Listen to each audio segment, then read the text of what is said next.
Hey everyone, welcome to the Stoneblade Entertainment weekly live stream of the SolForge Fusion Digital Client. I'm Jurch, head of organized play and events, and thank you for joining me today as we are celebrating the release of Set 3 The Last Winter. The Kickstarter backers have started to get their product, as I will be putting on display tonight and actually throughout this whole week to celebrate the release of this new set, to show off some of the new features that we've got in the digital client. I'm going to be streaming every day this week.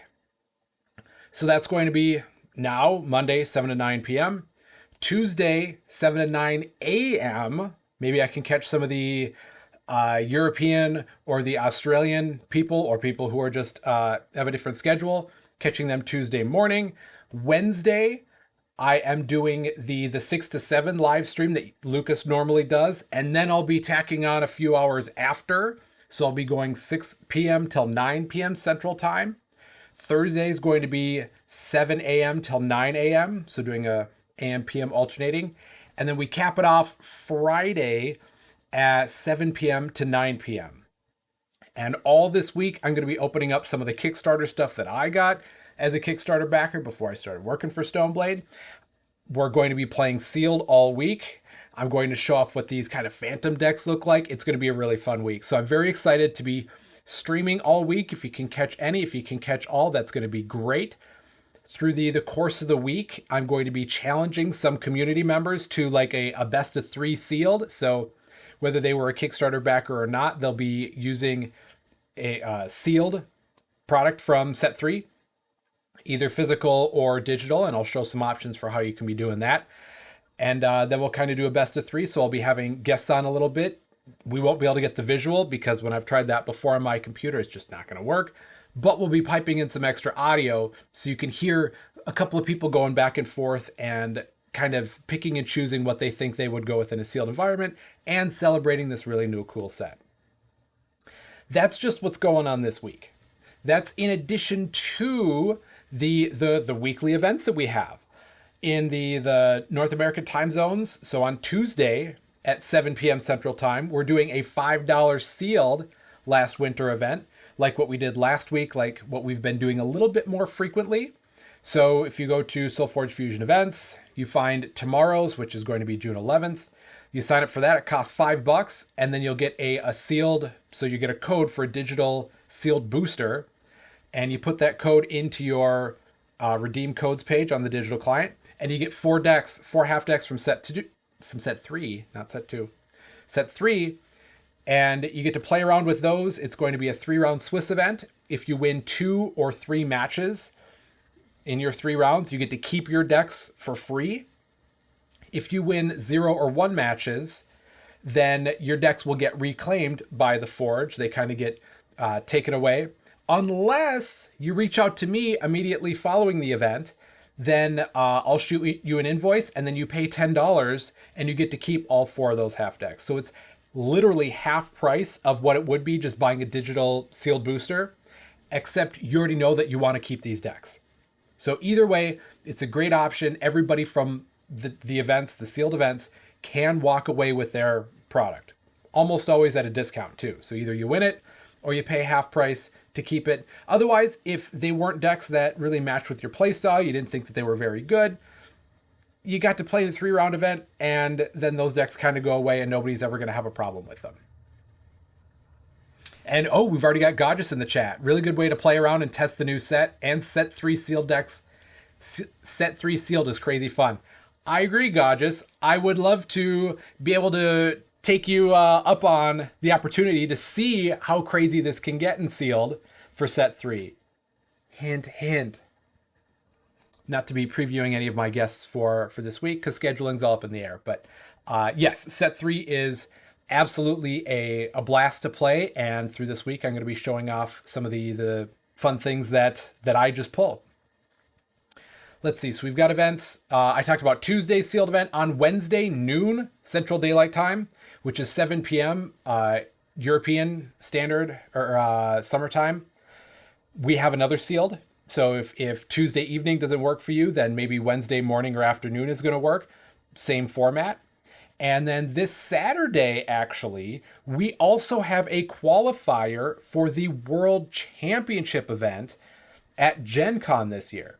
So the event on Saturday is free to enter, it is constructed, and the player who wins that event gets free entry into the World Championship event taking place in Indianapolis, Indiana, August 1st through the 4th.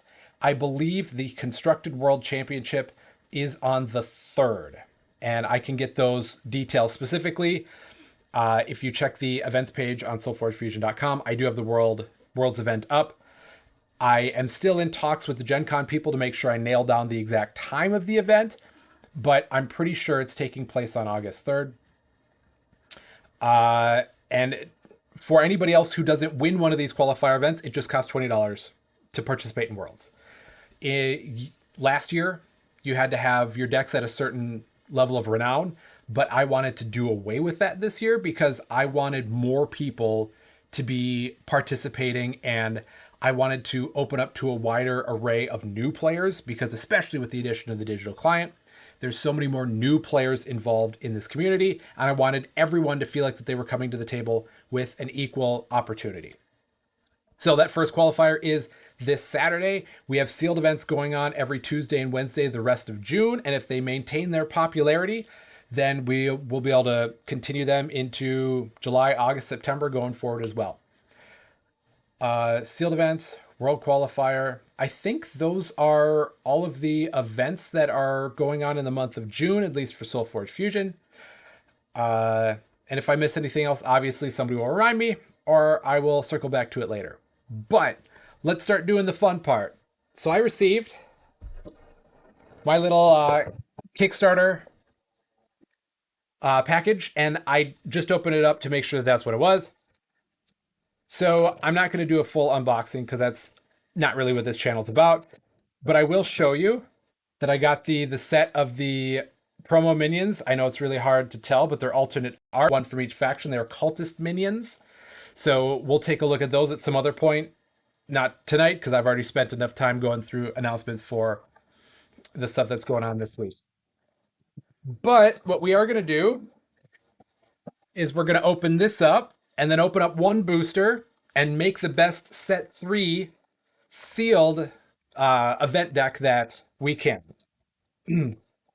Now, what I've typically done for the online sealed events is I let people change their half decks throughout, because you're kind of testing things out and trying to figure out if these are things that you want to buy and keep.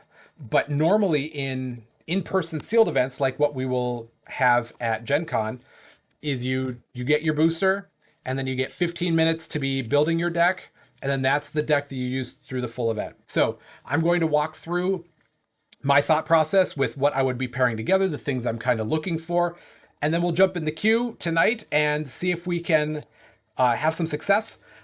I don't measure success by wins and losses when I'm doing sealed and I'm just jumping into the general queue, because other people might be bringing constructed, which is totally fine, but then the caliber of deck might be a little mismatched. So that's why I'm this week trying to line up some opponents who are also going to be doing sealed, so then we'll get that on a nice level playing field, and we get to see if our theories kind of work out or not. All right, so this first set, oh, we've got some good stuff. Let's start with the Loin, because that looked like that was a faction that got a lot of interesting upgrades to it, not, no pun intended, but to what the faction wanted to do. And this is why I always hesitate to do live physical sealed on the spot, because I'll have to open all these up. But this Aloyan half we have right here is host of drawing and drawing. Interesting. We've got an Aloyan Patroller. That's a new creature. It's a warrior. It's got stealth, exalted. When an opposing creature comes into play, it gets defender this turn. That's going to be helpful with stealth. The Brigard Carrier. The Guard Archivist. Deploy, upgrade a card in your hand, and then deploy, you get some armor this turn. Lightforge Sentry, so it's either giving armor or attack to neighboring creatures. Metamind Warden. That's been one of the really frustrating cards to go against because that's got activate, give a creature minus attack, and when you upgrade a card, you get to ready this. So I already have the archivist that's upgrading, and then the Metamind Warden that's going to be readying when I upgrade. So I like that. Reconstruct, also a new spell. The Seal of Anvilon. So that is an exalt spell where you can activate it to give the opposing creature in this lane minus a lot of attack, which is going to be fun to then work with the Metamind Warden as well. Interesting stuff. Shardbound Vexer. That says this deals damage to a creature's attack instead of its health. If the damage reduces a creature's attack to 0, destroy it. So that really works with the reducing opponent's attacks. I think that this might be a nice little synergy to build around. Stout Tactician, and then the Silver Arc. I love that Exalt. That works with replacement. And our Forgeborn then is Ironbeard with knockback, Shield Slam, which is giving each of your creatures armor this turn, and then deal damage to an enemy creature for each armor on your creatures. That could work with the Lightforged Sentry, because that has armor and then gives my other creatures armor. And then Formation, give a creature 12 attack and creatures adjacent to it 8 attack. So it looks like we can do things to reduce the opponent's attack and then gain attack ourselves. That one looks like a pretty strong contender to start out with, especially if I'm getting other upgrades to work with the Metamind Warden. So that's what I'm kind of looking for right now. Let's jump into Utera. And here we go.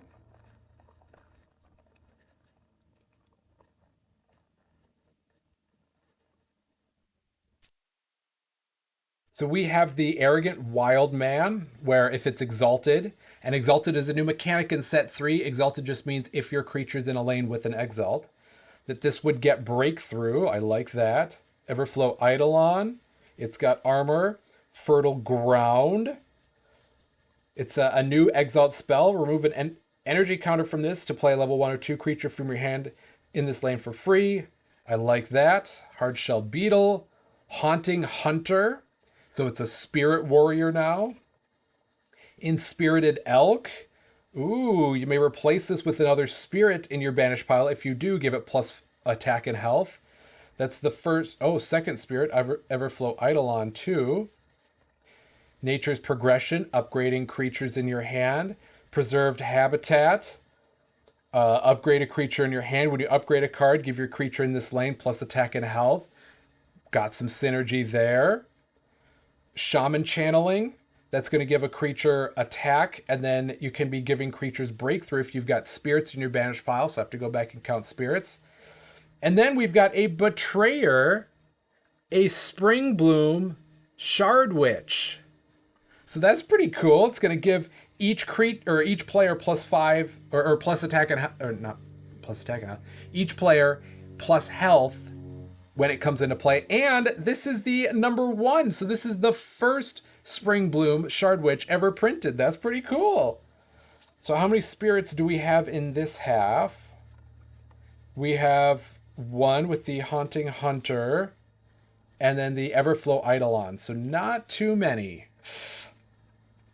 Our Nova, level 2 is Crimson Thorn. Give one of your creatures plus 4 health. If it's in a lane with one of your Exalts, give each creature adjacent to it plus 4 health. United as 1, give a creature plus 4 attack for each creature you have in play.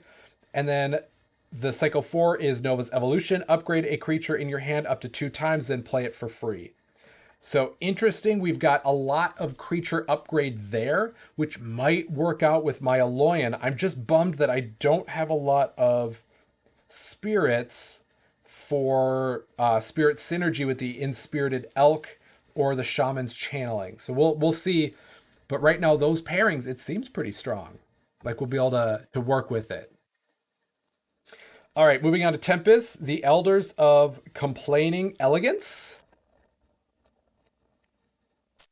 I definitely like my complaints to be elegant. I don't like them haphazard or unkempt. So we are starting off with Ancestral Staff. That is an Exalt. That is, when you play a creature in this lane, give it attack. We have Ashurian Flame, deal damage to a creature. If you have a creature with increased attack, you may deal damage to another creature. So, ooh, those two work well together. Emboldened Stone Fist. If you have a creature with increased attack, give this 9... Oh, so we've got some increased attack synergy. Firebranding Warstoker. If one of your creatures was destroyed this turn, deal damage to an enemy player. Stampeding Mongosaur. Summoning Sparker. Give the next creature you play this turn plus attack. You may play a Spell Spreader, Spell Swarm minion. Summoning Worm. You get to be playing a Spell Spreader, Spell Swarm. I like the minions growth and opportunity we have here. Vigilant Brawler. It's got Defender and it says deploy. This battles the opposing creature. When this is opposed, it loses and can't gain Defender and has aggressive. Ooh. So that's always going to come up to fight. I like that. And we got another Vigilant. The Vigilant Shardback. So we all know what the Shardback does. When this is dealt non-combat damage, deal damage to all enemy creatures. And so this is going to have Defender. When this is opposed, it loses and can't get Defender, and it has aggressive. So if I've got some self-damage synergy here, which I do with the Stampeding Mongosaur, and with the Ashurian Flame, that might be able to cause some problems with people too. And I got a Wildfire Maiden. When it's exalted, I can activate to deal 6 damage to a creature or player. So it looks like I've got opportunities with this Tempys have to be playing minions, to be damaging the opponent's side of the board, and giving a lot of creatures on my side additional attack. So this is a strong candidate. I'm going to see if I can find a good partner for this one. And I really like playing Tempys. Sunder the Forgeborn, Summon the Swarm, play up to 2 Spell Sprite minions. Reclaim, upgrade a spell in your hand. If it's an Exalt, you may play it for free. And then at level 4, or deck cycle 4, it's Gathering Storm. When you play a spell, this turn deal 8 damage to a creature or player. So we've got a little bit of spell slinging, but I think the fact that we have a lot of control going on and ways to damage my opponent's side of the field without combat, I think that's going to, especially in sealed, I think that's going to work as the removal I'm looking for. So I'm going to put that half on the side and see what I can pair best with that. And finally, we've got Necrium, the Sneaky Whispering Advisors. And let's see what we got here. Solmer the Witch King. What's going on? Sorry I'm late to the party. You are not late to the party. You are right on time for me to be revealing the Kickstarter last winter that I got that I'm going to try to make a sealed deck for tonight. Okay, so we start off with Cacklebones. I really like that one. Zombie Dragon. Combat Amoeba, a nice big creature. Covetous Bloodlord. It's a vampire mage. It has stealth. It says activate, give another one of your creatures minus attack to give this creature plus attack, and it varies by level. Graveborn Caller, it's a spirit, so then that works with the Utera Spirit synergy. When this deals damage to an enemy player, you may play a zombie minion. Horrific Spirit, if there's an opposing creature in this lane, destroy this. That's the spirit part, but the horrific part, give the opposing creature minus attack and health. So it may end up not having an opposing creature in that lane. And it's a spirit. I like that. Malicious Geist. When this is destroyed, you may give a creature +4 attack. Also a spirit. I might need to revisit that Utera to see if Utera Necrium might work now. Portal Shade, another spirit. Sacrifice Chamber. That's the Exalt spell that says your creature in this lane has Slay, deal damage to the enemy player, you gain health. Always satisfying to make the spirit survive with Horrific. Yeah, that's pretty cool. And the Spiteful Terror, it's a zombie mage. It says deploy. If you have 3 or more spirits in your banish pile, give one of your creatures +6 attack, +6 health. When this is destroyed, give the opposing creature -6 attack, -6 health. Ooh, so a lot of spirit synergy. And then the Stout Maw, Give the next creature an enemy player plays this turn minus attack and health. So a lot of self-contained spirit synergy here. And Circe is my Forgeborn. Level 2 is Sorrow. Give all non-Necroom creatures -2, -2. At level 3, it's Grave Robbery. Put a level 1 or level 2 creature from an enemy player's banish pile into play in any of your lanes. Hoo hoo hoo. And cycle 4 is Soul Siphon. Destroy one of your creatures to give a creature +12/+12. So it looks like the spirit synergy from Necreum is really strong. And Utera had some spirit synergy as well.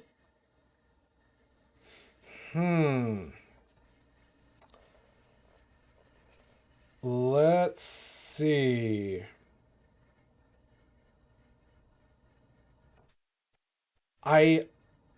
I'm a little worried that there's not a whole lot of removal in either one of these halves. So I guess the closest thing I have is the Haunting Hunter in Utera, that when it's a deployability and it has one of my creatures battle the opposing creature. But that's like between these two, that's the only real removal I have. Or hard removal. I guess Horrific a little bit. Spiteful Terror, not really.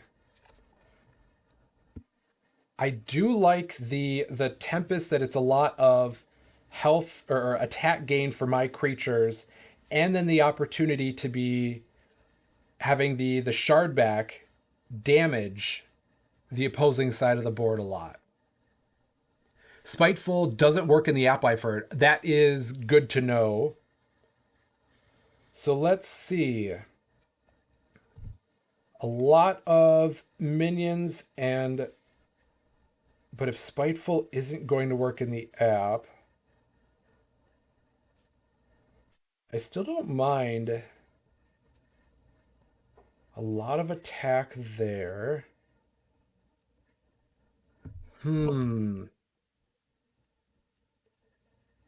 But then the spirits and upgrading. Let's see. What do we think, chat?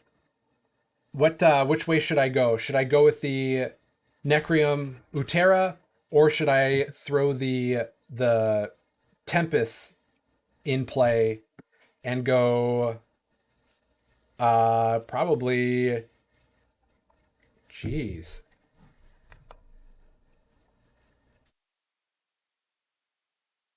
I don't know what I would do. Grouperl is boring. Okay. So then let's try going with the Tempest, and then what's going to be something else that's going to pair well with it. I think I'm going to go with the Utera. I'm going to go that route, and we're going to try to make something a little bit more aggressive work. So I have to make sure that I'm logged into my SolForge Fusion account so that I can scan these decks in and we can try them out.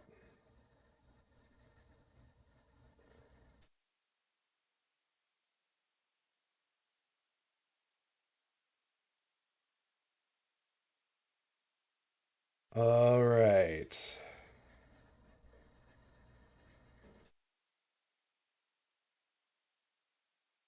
And then in a couple of minutes, we'll be able to see whoever is in the queue. That's who we are going to test this stuff out against.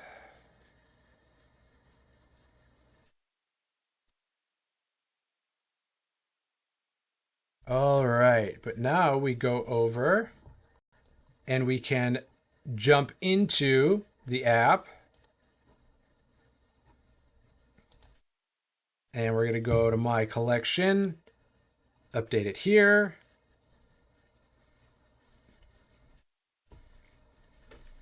Fuse new deck. The Elders of Complaining Elegance. Oh, that's a new feature. It actually keeps the deck up here. Or it's not a new feature, and I'm just showing my inattention to detail. And that was the other that I paired, so I'm going to move those over to the side. And I really like what this Sunder is going to have to offer, especially if it gets to a bad situation and I might be able to Gathering Storm at the end. So we are going to minion and let's see, what's one of the other big things that I'm testing out? Actually, let's go like this. Vigilant Wildfire. Remember, Reclaim does any spell, not necessarily an Exalt. Yes, that's a good call. Tempys is the big dumb idiot fuse, and that's always a solid strategy in Sealed. I would agree, Godges, it is always a solid strategy in Sealed. So we are going to see how this is working for us.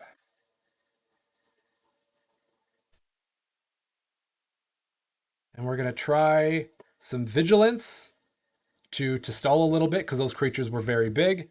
And then we will see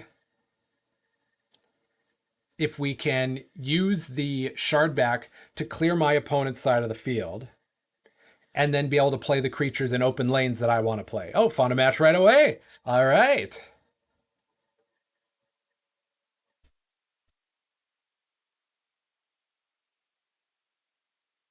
Okay. Loading. Red Fly 0003.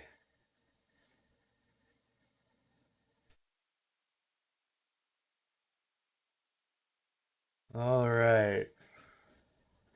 So I've got Big Stompy Exalt. I'll take 3 damage. That's no problem at all. I've got Fertile Ground. I want to get this upgraded because then I'll be able to play creatures for free later on. So we'll go with that.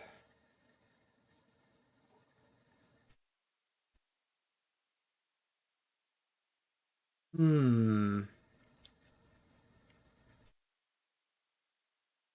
Just thinking out loud here, this Haunting Hunter could end up being a lot of removal if I pair it with a deck that reanimates spirits. That I didn't get that in this sealed, but I'm just thinking for future pairings beyond this sealed event, is that could end up causing a lot of problems. Okay, so they've got a Shifting Decayosaur out. I could put my Springbloom Shard Witch, which is pretty beefy, or the Everflow Eidolon.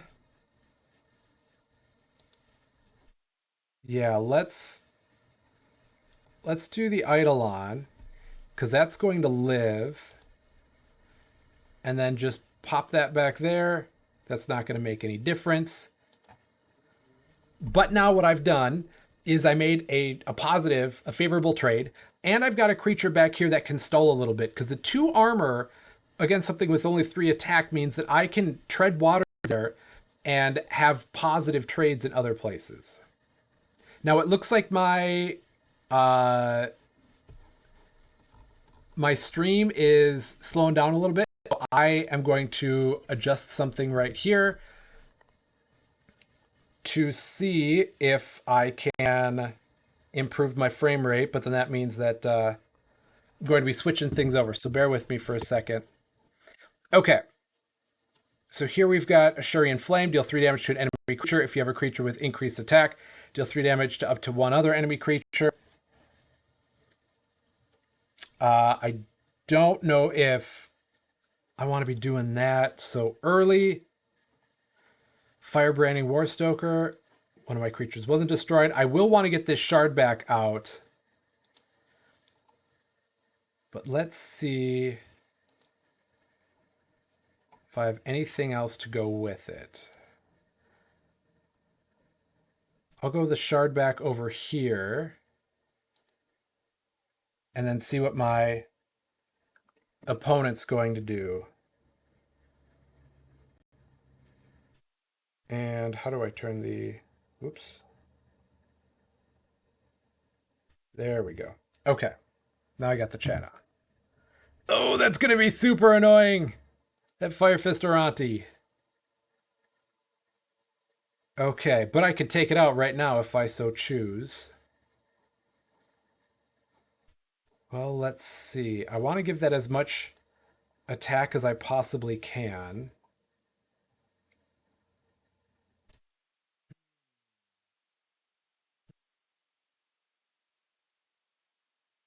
Three damage to one other enemy creature. I don't have a creature with increased attack anymore.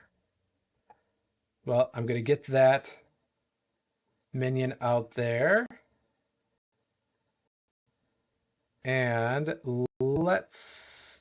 Nature's Progression is going to do me a lot of favors going forward. So I'm just going to throw it right there. And I will upgrade my Elk because at later levels it's going to be a little bit stronger. Oh, actually that War Stoker is going to be... I think the War Stoker is going to be better because it's a bigger body and I don't have a whole lot of spirits that I'm working with here. So, changing on the fly, trying to get my creatures as big and annoying as possible. Oh, I don't know why they would do that. Damage my shard back. They might undo that. I know I would.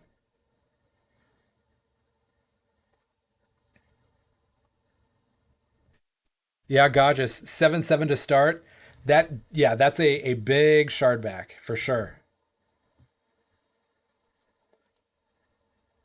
And it does have to... It stays defender unless there's something else to fight it.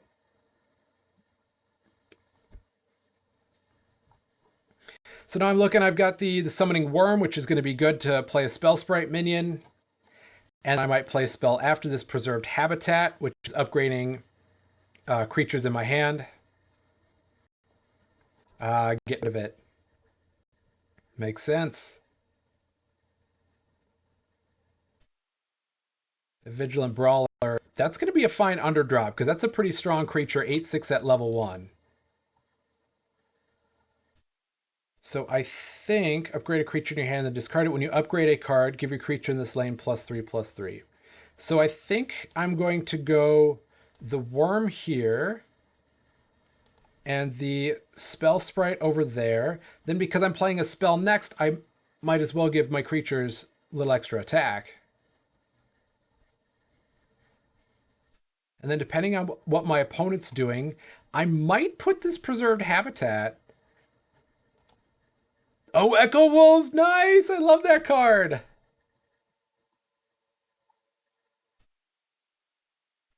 Then you get the Echo Pup out there as well.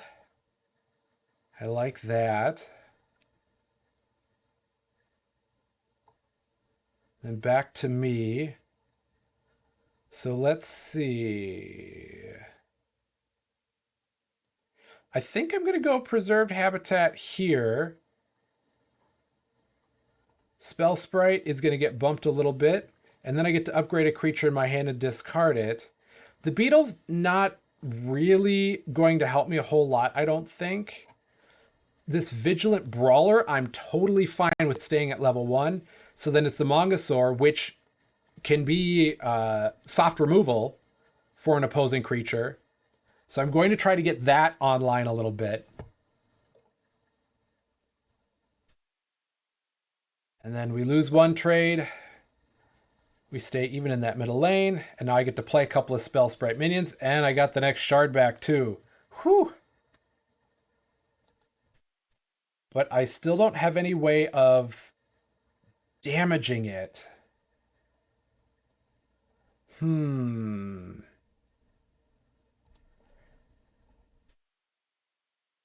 your other creatures in the back row just still more. So it's a bigger creature.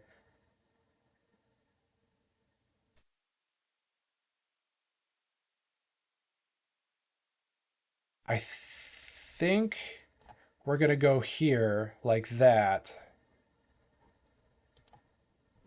And then I might end up doing my next Preserved Habitat too. Ooh, look at that Omni! A Hardened Omni. Very cool. So now do I give your creature in this lane +4/+4? Okay. I want to keep this around. So let's go like that. Yeah, because that's going to end up causing problems for the opposing player if I get to keep that around. So I get to upgrade a creature in my hand. I will upgrade the Everflow Eidolon. And then give that creature +4/+4. I need to find if I can give this breakthrough now. Because I do have, oh, what is it? What's that? Shaman's Channeling. That can be giving it breakthrough. I like that.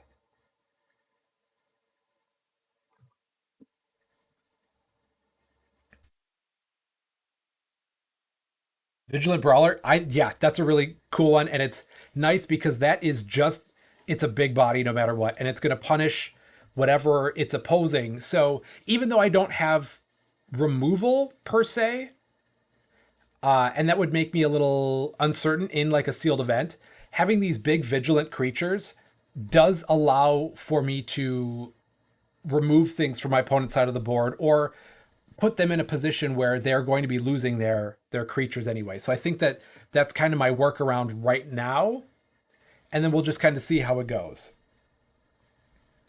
But yeah, putting that preserved habitat with the shard back is going to be very, very important.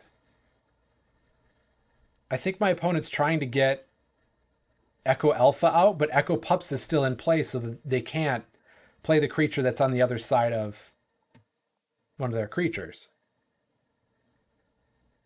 Using Stem Bolt, okay, to play a spell for free. And what are they playing? Oh, yeah, Lightning Brand. And then, because they do have a mage, and they get to play another level 1 spell for free if they have one in one of their last 2 cards, which they didn't. So we go on to combat. A lot of things trading. That Shardback retreats.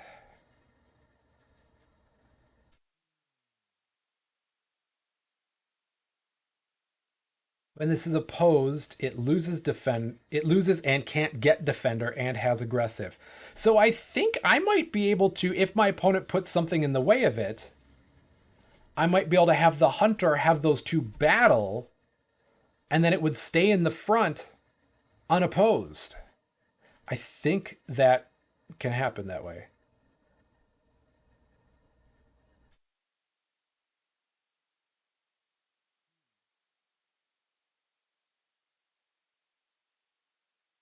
If you have a creature with increased attack, this gets +3 attack. Well, I do. It's that Shardback. So I think we go like this, and then we're just going to pump up my creatures back here. That might have been a bit preemptive, so let's not do that. But I'm glad they got their Ice Storm out of the way, so I don't have to worry about facing that too much.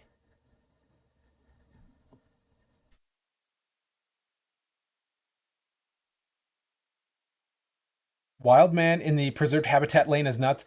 Oh my goodness, yeah. Because that Wildman, let's reveal it right there. When it's exalted, it gets breakthrough, and the preserved habitat would be giving it plus attack and health every time I upgrade a creature. I might need to do that with the Aloyan next time.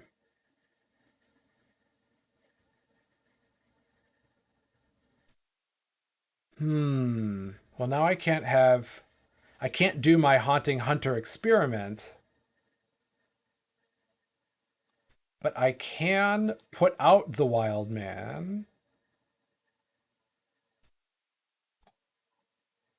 And then we go like that.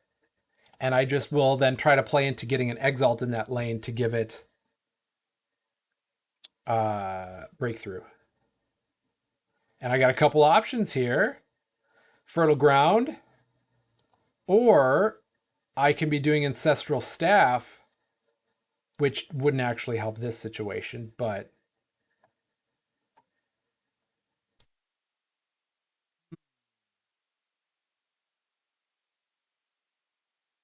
to play a level 1 creature in this lane for free.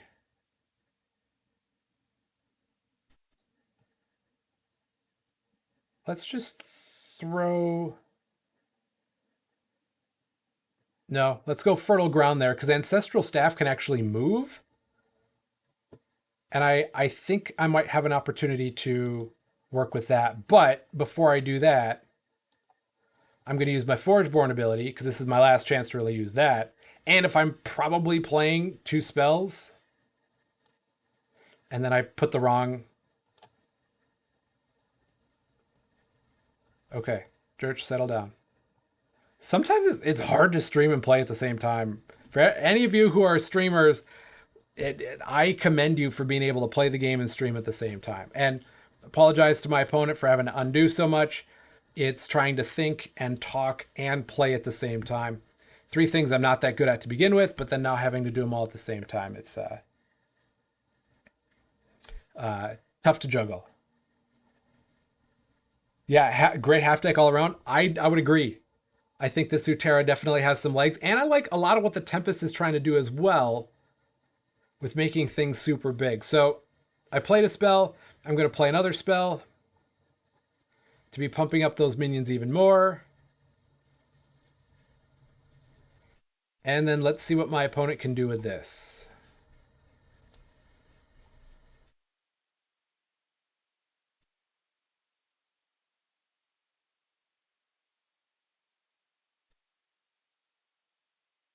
Ooh, Carnivorous Taro. I like that one. It's got a deployability where it gains health, and then every time you gain health, that creature gets attack and health as well. So that could end up being a problem. Good thing I can take out this level 1 version pretty quickly, make a trade with my wild man. I'm okay doing that because the lane that's in, that Exalt is going to let me start playing creatures, level 1 creatures for free. So I don't have a problem with that. Cycle 3, they've got some of the Swarm. Play a spell Swarm minion. I get Reclaim, upgrade a spell in your hand. If it's an Exalt, you may play it for free. Sadly, I don't have a spell in my hand right now, but I can make do with that. Ooh.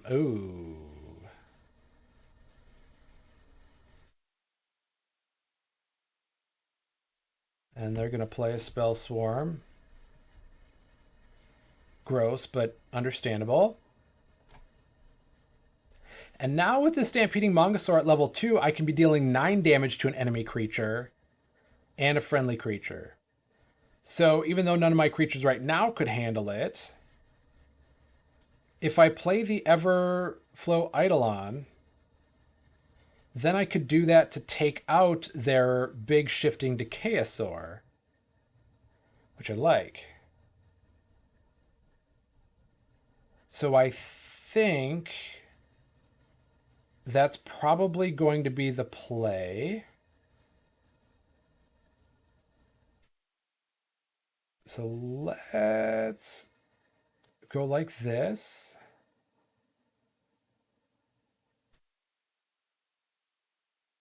And then see what my opponent's going to do. Soothing Kindred, what a card.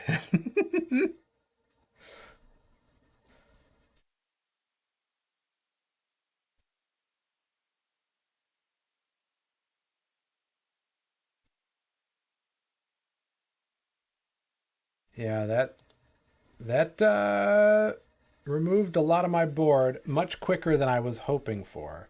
So now this isn't going to do what I want it to do, but I can still make this work. So if I go like this, actually, let's activate that first because I'm still going to ditch. Huh, well now I don't need to ditch that one. Let's go like this. Deal 9 damage here to deal 9 damage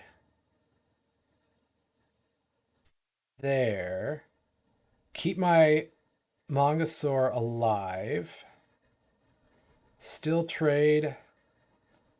And then I net lose 7. But I think I'm okay with that.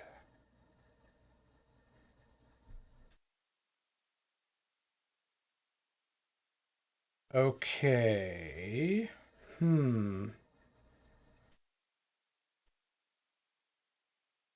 Now I've got some options to play level 1 creature in this lane for free. So I'm going to... Let's see. How do I want to order this? Okay, so let's start out with the Summoning Sparker. And I'm going to play Spell Sprite Minion here. Give the next creature I play +3 attack. And then I'm going to use the Fertile Ground to play Wildfire Maiden. And then it gets +3 attack. Now, because this is in a lane with an Exalt, I can activate it to deal 2 damage to a creature or player. I'll just wipe out their really big bad creature. I'm on board with that.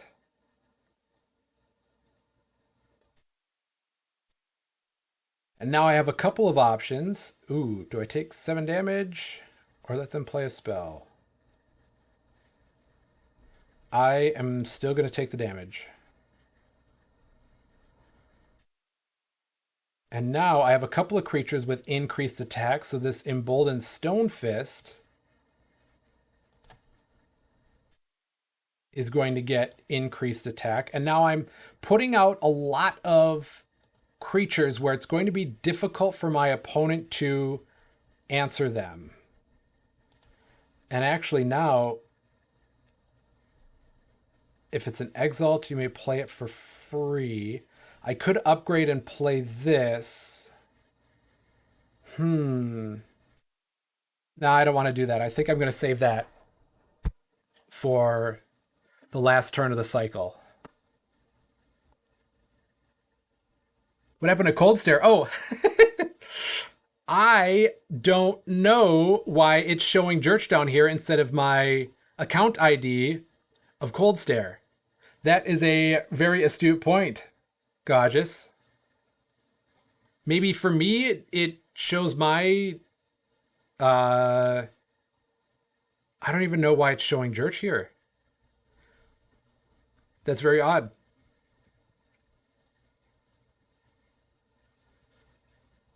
Okay, let's see.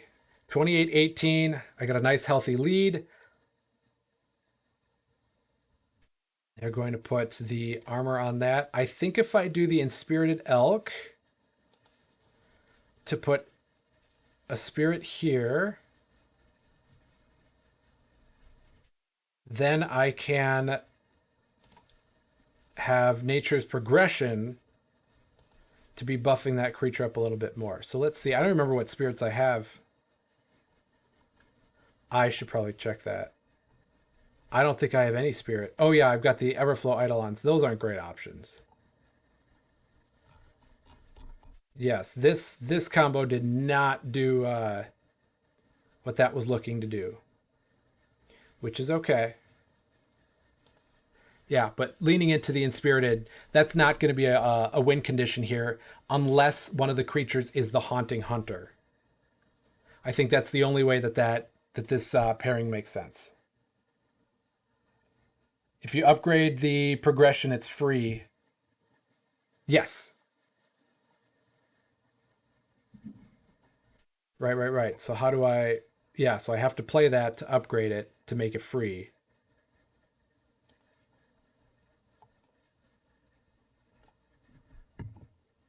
Oh, and I got Wispified. Okay, so now I will be able to upgrade this spell. So now it's free.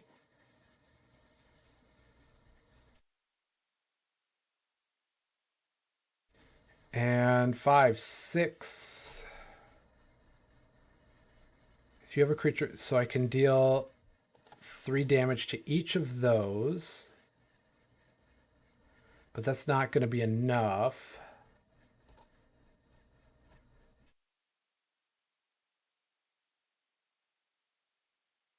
Let's go like this.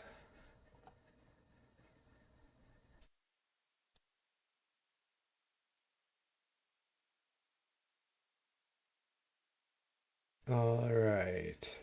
And I could play a level 1 or 2 creature in this lane for free, but then that would just add another to my back row.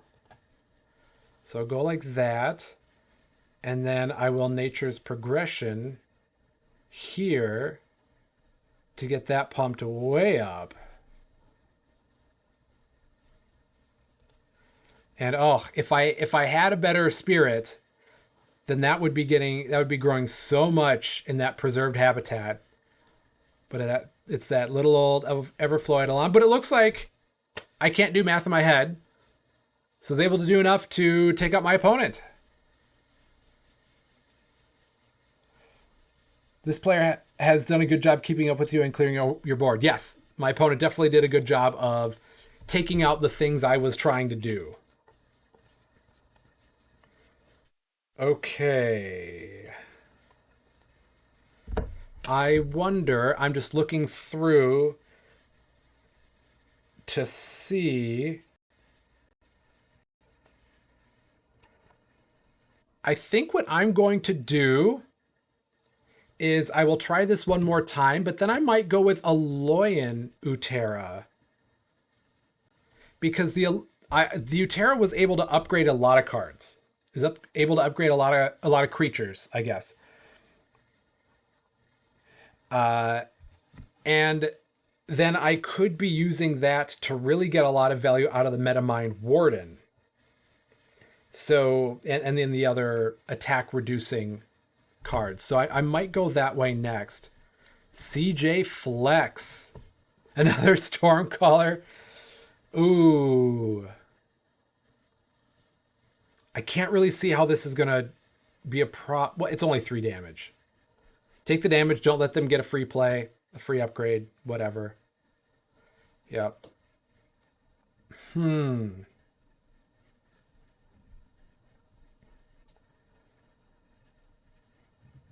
This one isn't nearly as good as the other starting hand was. So let's go Everflow Eidolon.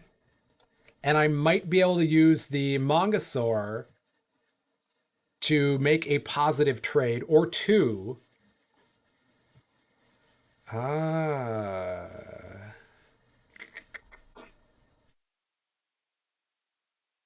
So the Stampeding Mongosaur actually really helped me last time.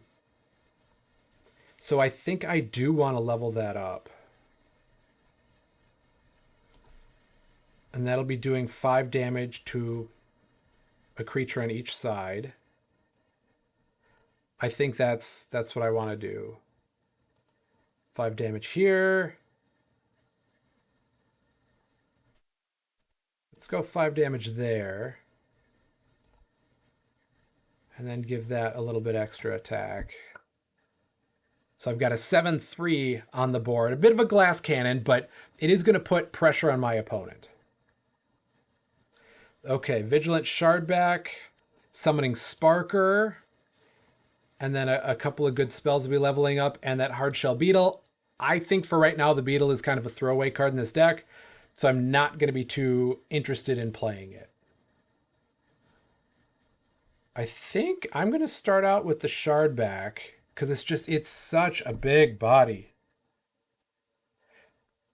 Oh, Battle 182.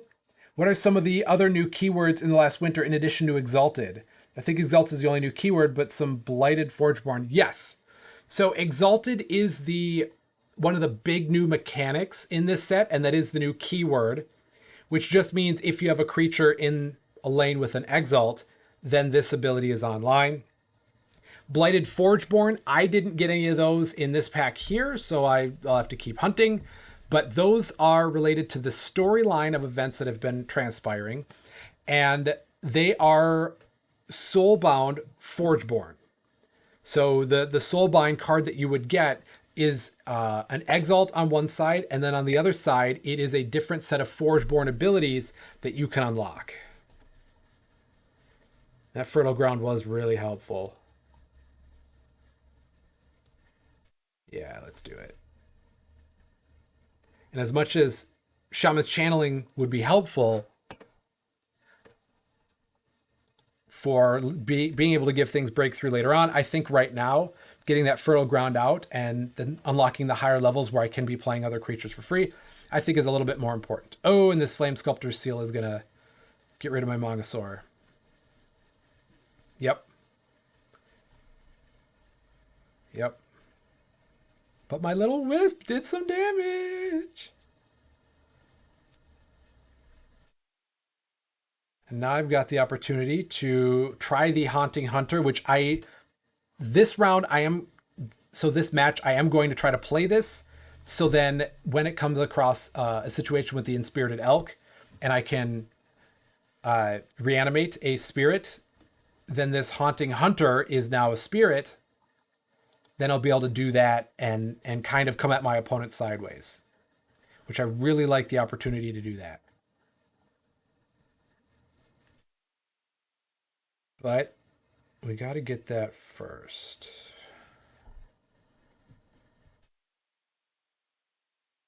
Deal 6 damage to an enemy player. I'm not a huge fan of... Well, I wouldn't get that proc yet.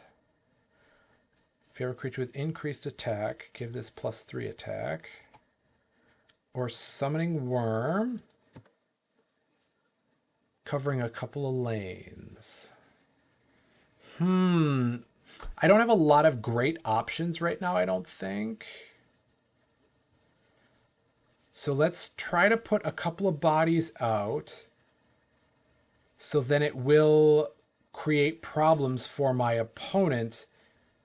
Then I'll have multiple options for this hunter.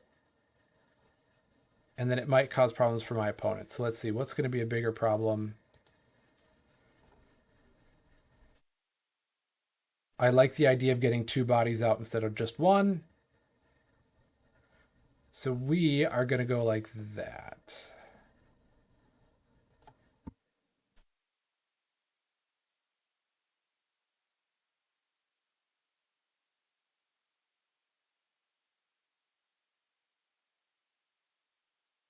Flame Sculptor's Seal. Oh, that's such a good combo with the Mecha Mage.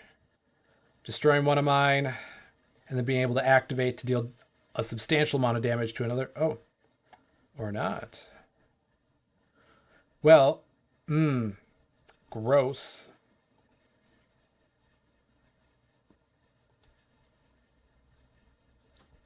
I will go here, but I'm not going to have those battle yet. Oh, no, let's do it. Because I'll have those battle. Oh, that Slay, I forgot. Oh, no. Oh, no, that hurts. That hurts. Oh, gross. Shoot, shoot, shoot. Now, a trade I thought I was going to win, we break even on.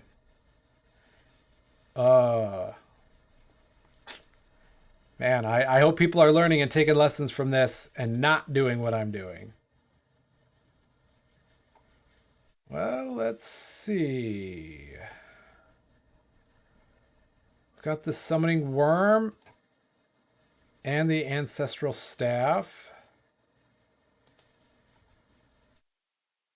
And we've got that Haunting Hunter again.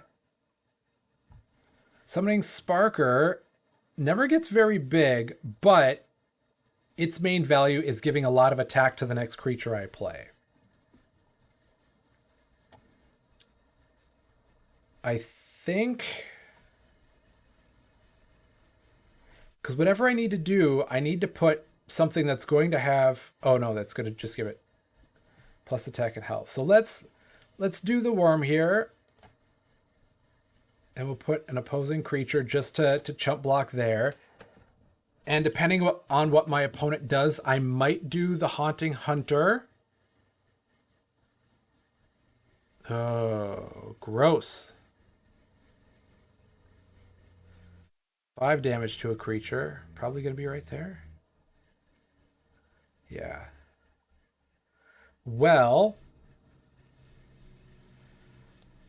I am just going to do 9 damage to do 9 damage and just not even mess around. Just get that Mongosaur out. They have Earthen Fist. Give one of your creatures +4 attack. It battles up to one enemy creature. Okay.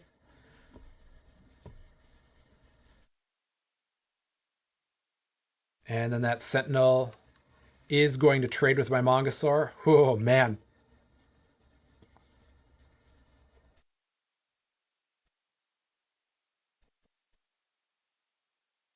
Not going well.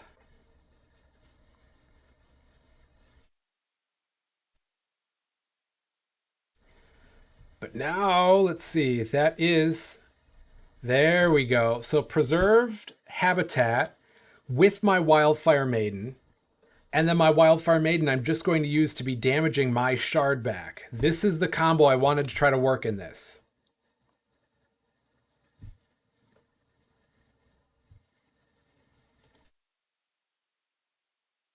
All right.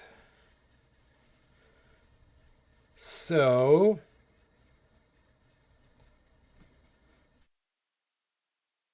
I just need to hope...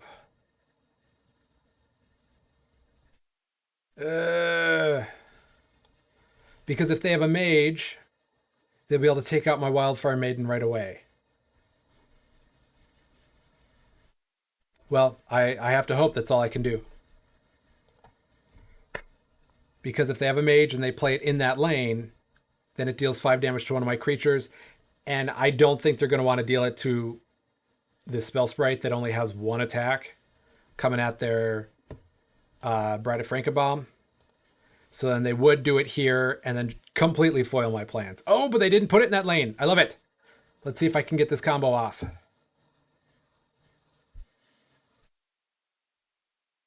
Oh. Nope. Worst case scenario. Crapola. And then they were able to play a spell, so then they get to activate this to take that out there. Oh. Or deal the damage to me. Yeah, that also works. Well, crumb. Still going to do my Forgeborn ability. And I'm still going to get that out. Because I think there's value in that. So all my spell sprites are getting buffed up.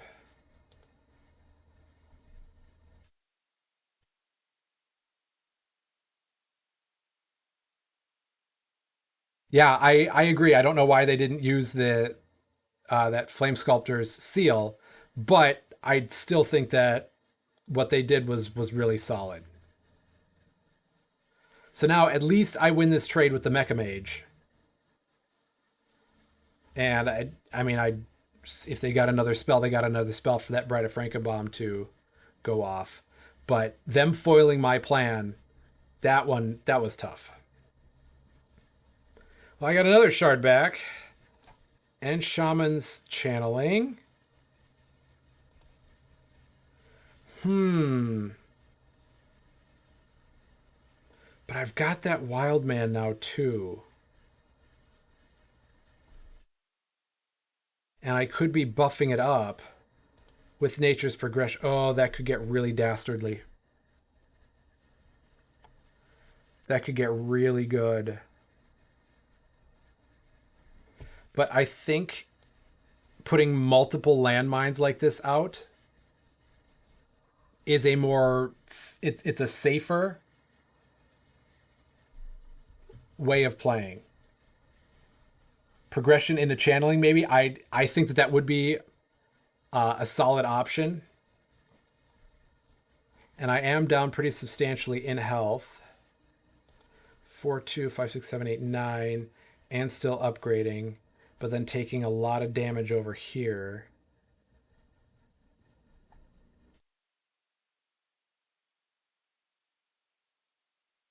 So it's not necessarily racing against my opponent like this, but trying to gain advantage with a board state and not let them get their combos to be going off.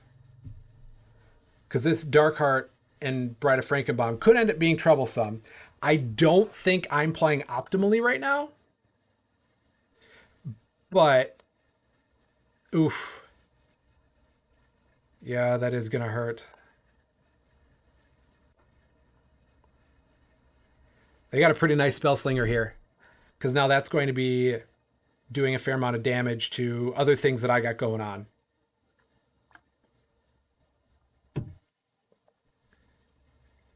And another evil lab.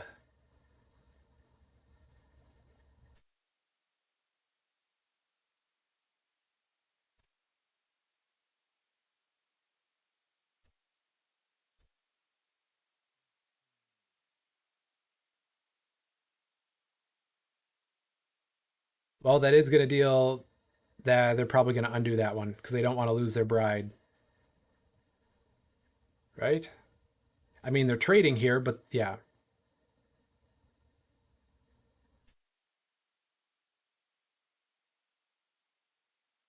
Yeah, I agree with everything else they did up until the point of damaging my shard back. They should damage that spell sprite. Yeah, because then that puts me under the gun, and they're, excuse me, going to be at over 50 health.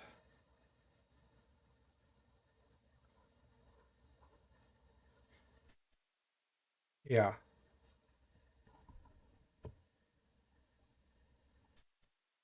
Yep, I think that that's the better play. Yeah, because then I'll be down to 21. Yeah.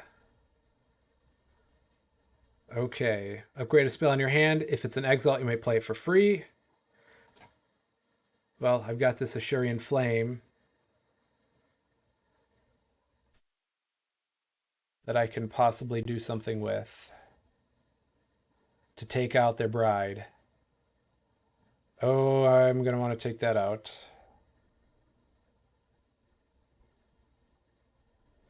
Hmm.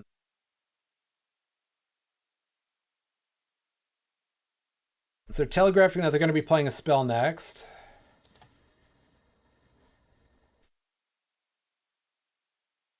If I upgrade this, then I could be playing a spell for free, or playing it for free anyways.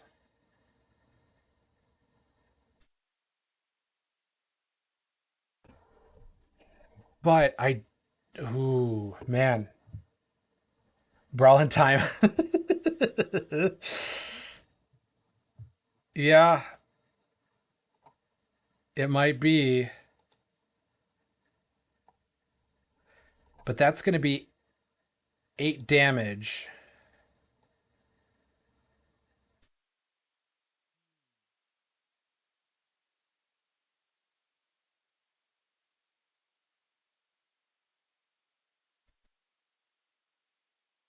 Because whatever I'm going to play, they're going to be able to destroy.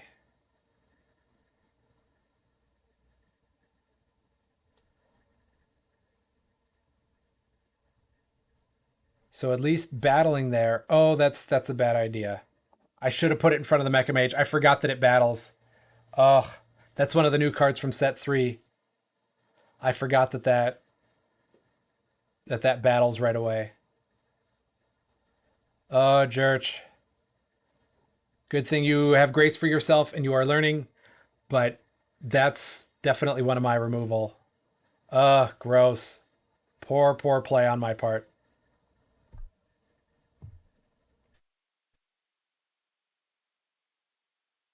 Yeah, I have to get rid of that Mecha Mage as soon as possible. Otherwise, I'm donezo. Yeah, that was a poor play.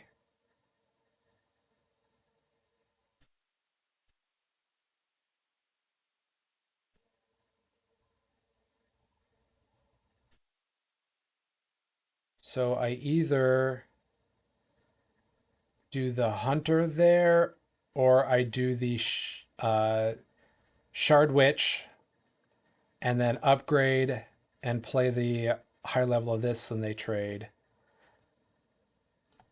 I think I'm just going to do that. Oh, Jurch. You're learning.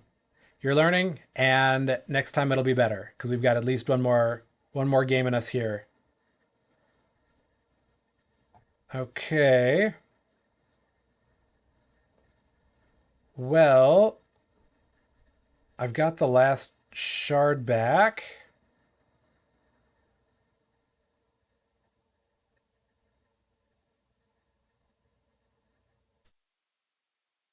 Actually, no, we don't want to do that there.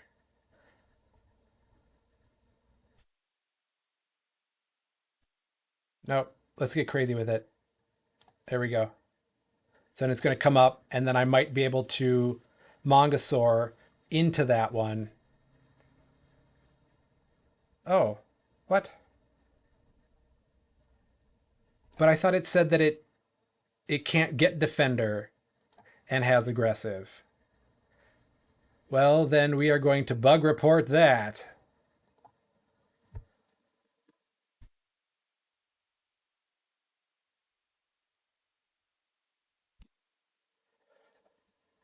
My vigilant.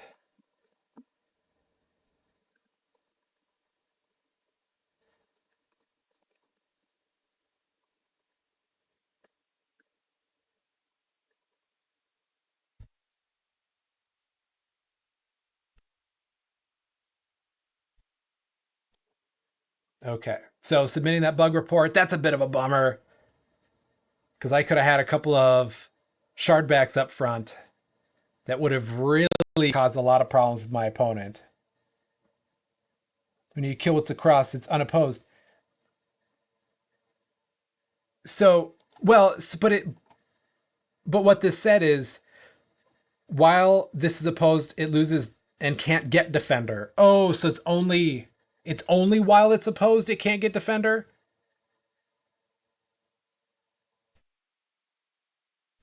Yeah. Yeah, I guess I understood that. Well then clearly it wasn't me understanding that. Um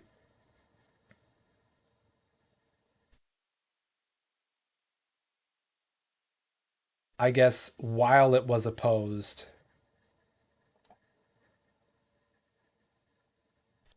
Okay. I That's confusing for me, but if that's the way it's supposed to be interpreted, then that is me learning. But okay, so only while it is opposed. Okay. So because it was no longer opposed, then it could get defender again. Okay, that makes sense. That makes sense.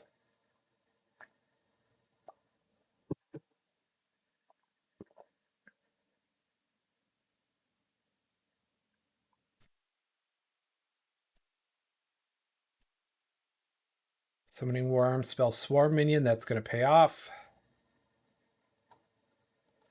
My opponent is at a 7-1 health advantage. I do have 3 creatures to their 1, but 2 of them are stuck in the back, and I can't get them up to the front. And I can't seem to find the creature that would at least be able to damage them. Aha.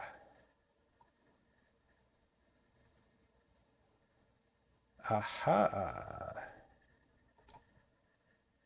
This could be a level 1 or 2 spirit.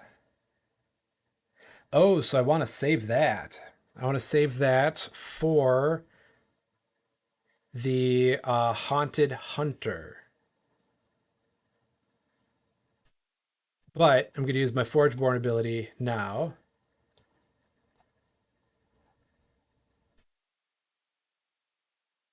Oh, but that would be... 10, 11... 11, 12, 13, 14. Okay. So yeah, then let's just go like this. And now we use the Forgeborn ability to upgrade the spell. Go like that.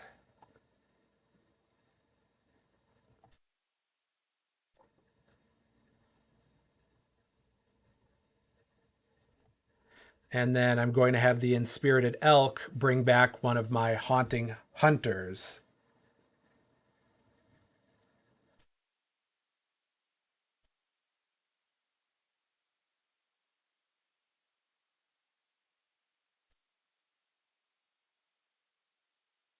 But let's do that.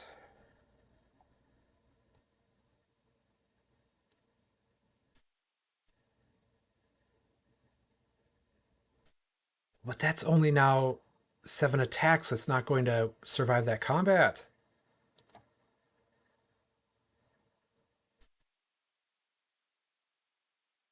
That's not good enough. I'll just do this and try to gain the health.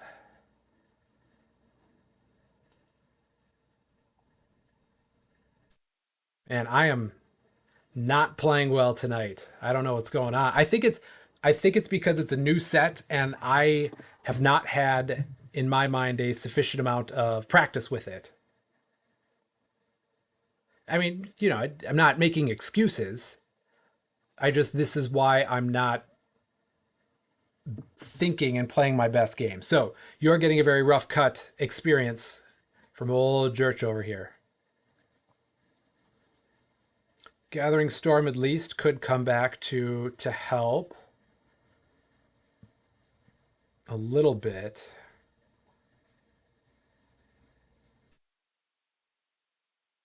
And I think we're going to have to do it now.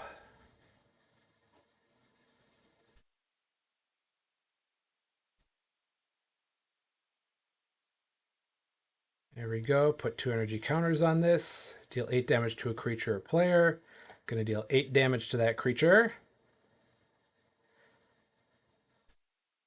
And I will use this to play a level 1 creature.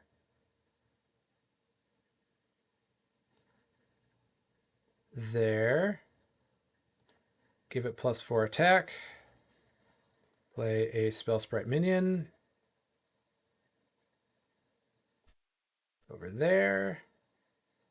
And give the next creature you play some additional attack. Okay. Darkheart.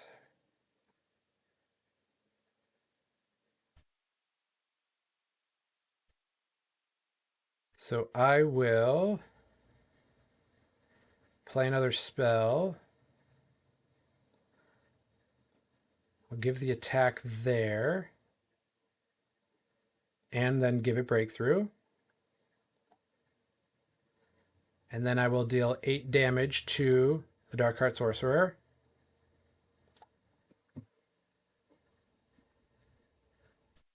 Oh, Fertile Ground says in this lane.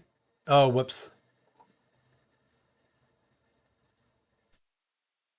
Oh, yep. I should quit doing that then. That's bad, Jurch.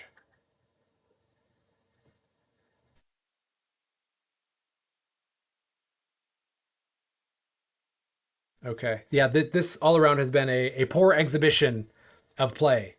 So, shoot. I'm just seeing if I want to switch things up for this last match.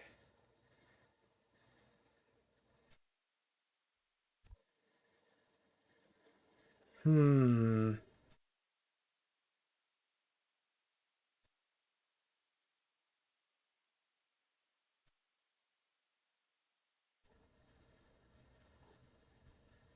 Spirited Elk. It's not going to help me too much at this point.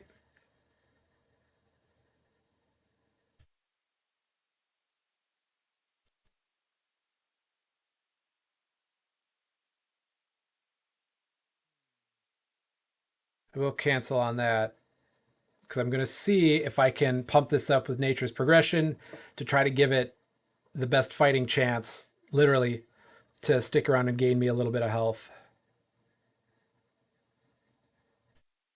Oh,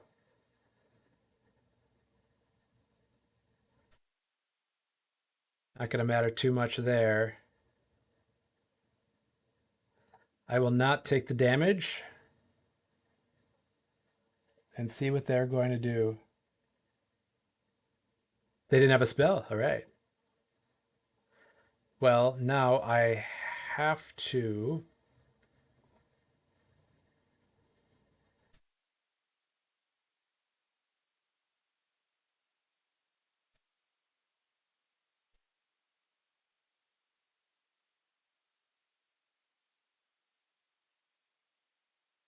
And let's.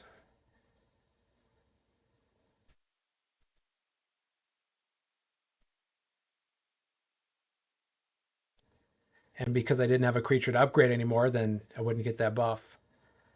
Whew. Not good. Not good. Yeah, this was requiring a little too much combo to make it work.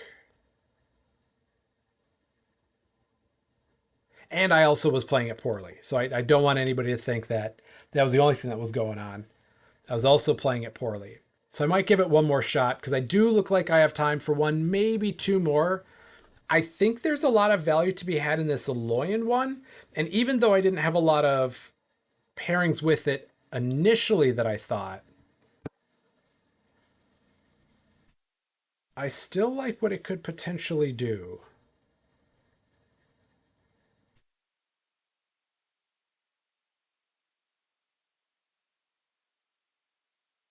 And here and here.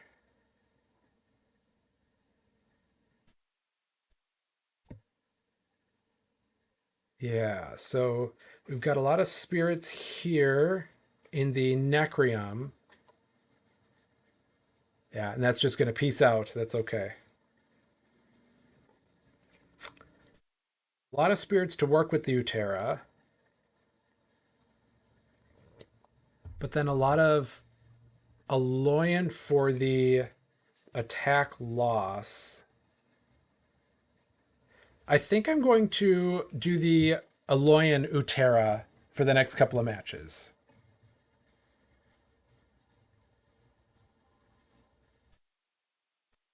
Yeah, gorgeous. I love Aloyan in this set.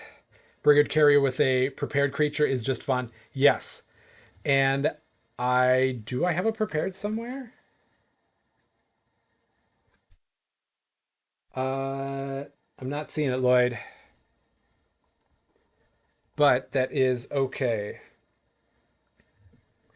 So I'm going to jump back to my camera to scan in the Aloyan half.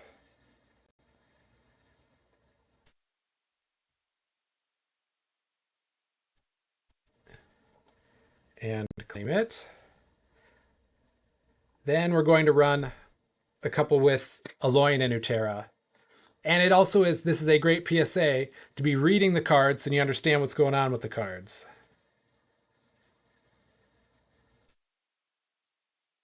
The more you know. Okay, change deck. We're going to fuse a new deck. Aloyan. Oh, I guess we have to update. And there we go.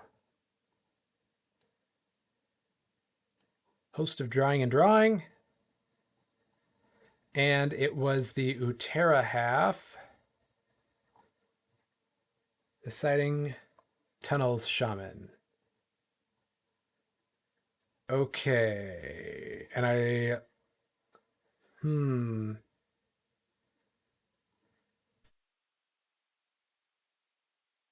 think I'm going to go Nova here.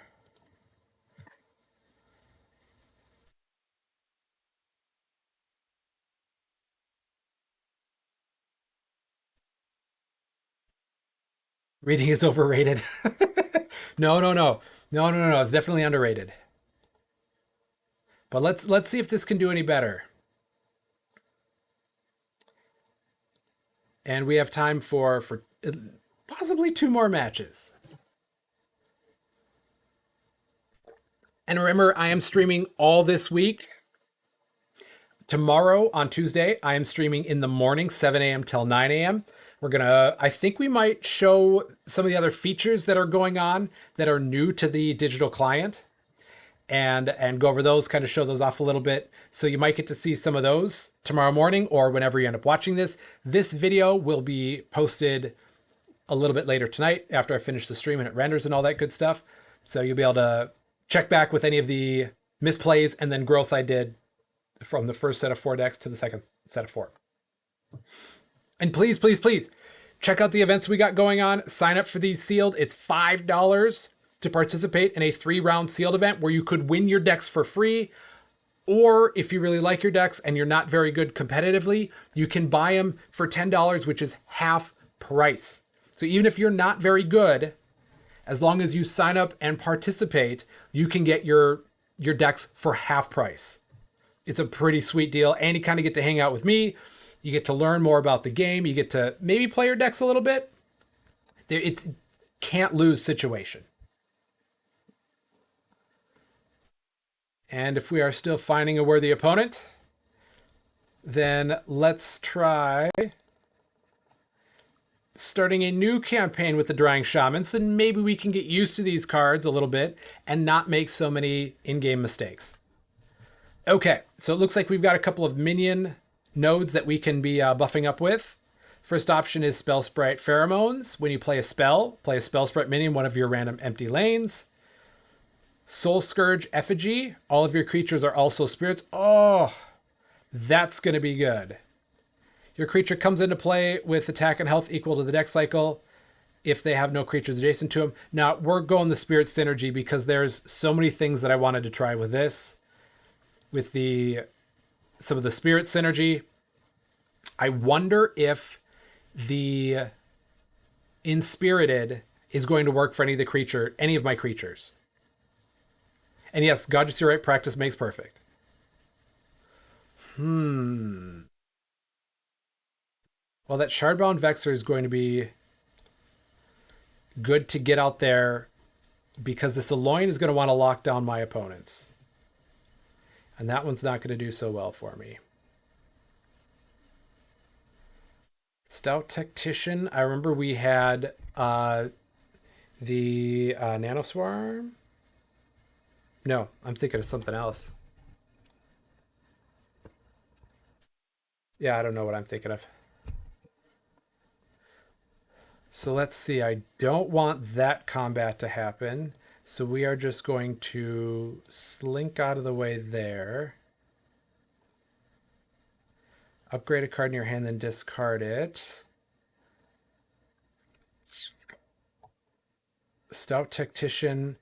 Okay, so let's go like this. And then we're going to upgrade the Stout Tactician. Because that, as a 6/12, is going to be a really strong card to play at any point through the rest of the match. Trade in 1 spot. We deal 2 damage. All right. And then we got Fertile Ground, which we are going to play correctly, even though it is going against an AI. Shaman's Channeling, which I'm going to like. And the Brigard Carrier.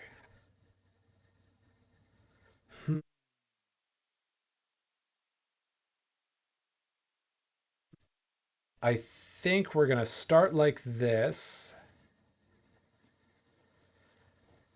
And then we're going to move over.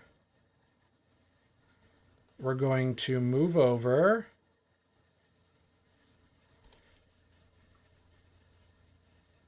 And I think being able to give an opposing creature -8 attack in combat, I think that's going to be pretty good. But it didn't give it breakthrough. Even though I technically do have 2 spirits in my banish pile.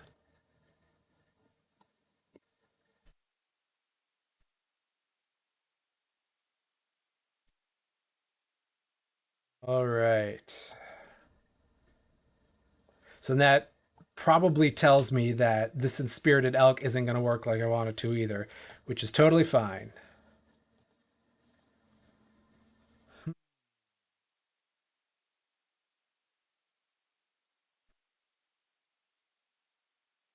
Put 2 energy counters on this. It's decreasing attack.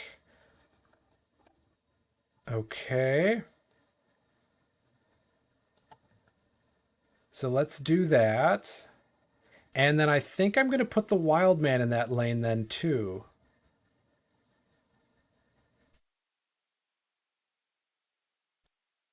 I'm going to move that over. And put the Wild Man there. Give that minus attack. Oh, it's still going to trade though. Dimmadarn.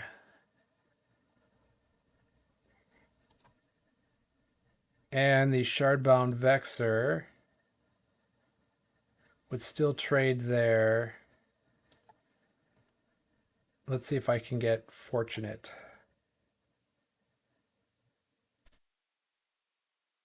Well, I'm going to like that trade a lot better. Oof.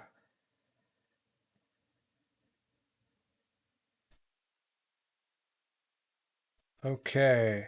Give one of your creatures +4 health if it's in a lane with one of your exalts. Give each adjacent creature to it +4 health as well.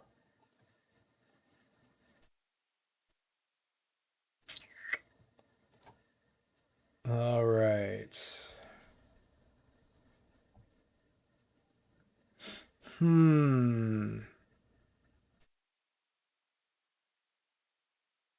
I would have liked to upgrade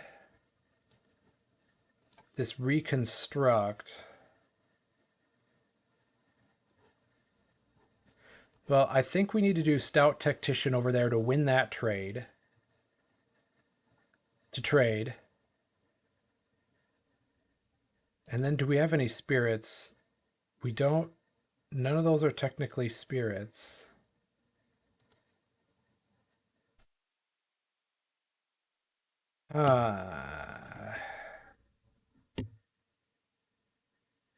That's not going to do much of anything.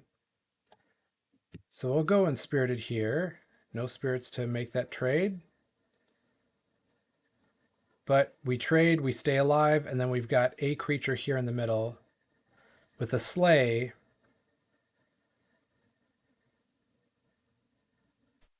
Ha ha ha ha ha.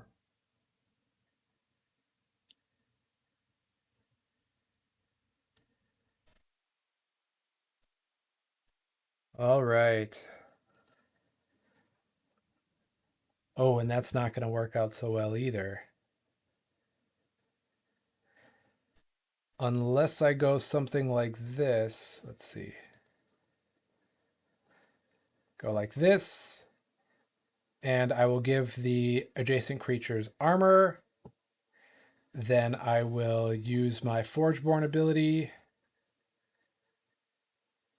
to give each of those creatures +4 health.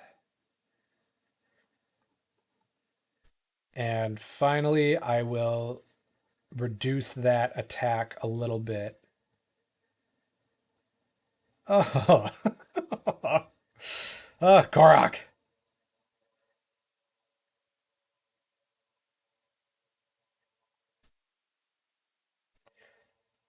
Okay. So I've got the level 2 Brigard Carrier.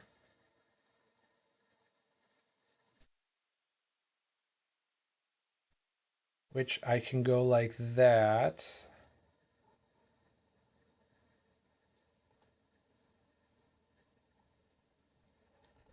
And then move it over. And let's see, what do we want to do here? Guard Archivist to get it up to a much higher. Or I go like this and we'll be able to win that trade. All right. Yeah. So that'll be able to do a little something something then.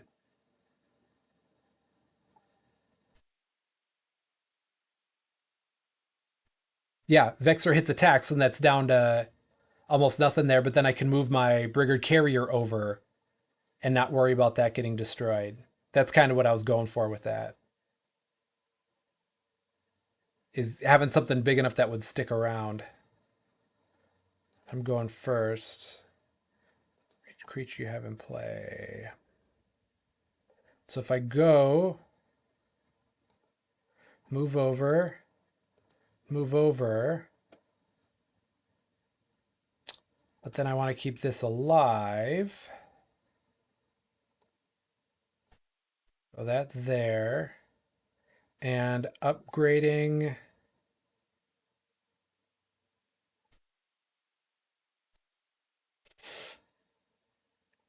Yeah, let's go the Wild Man because I'm going to want that to actually come around.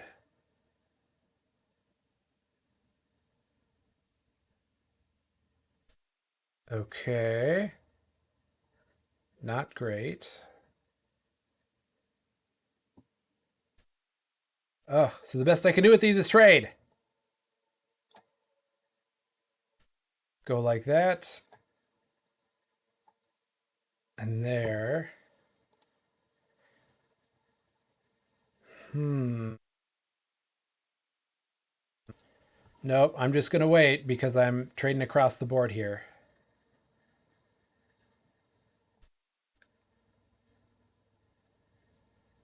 Oh. Well, I'm seeing what this can do. For better or for worse, I'm seeing what this can do.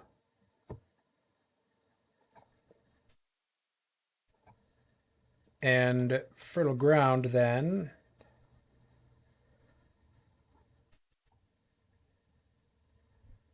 Okay. Little wisp.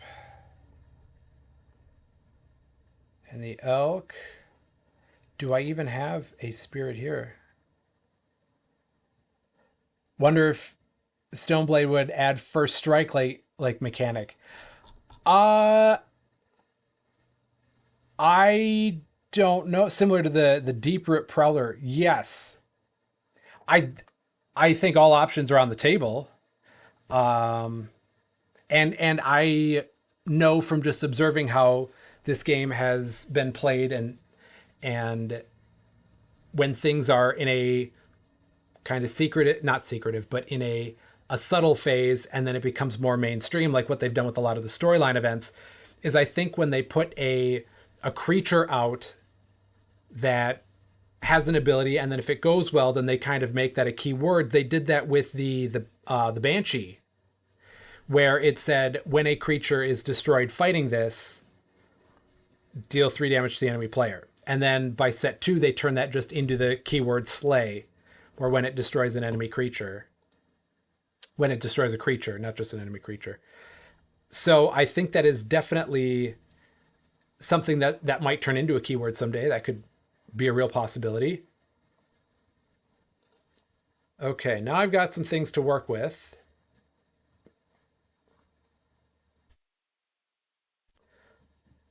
We can start by going like this. Let's wait to see what they play first.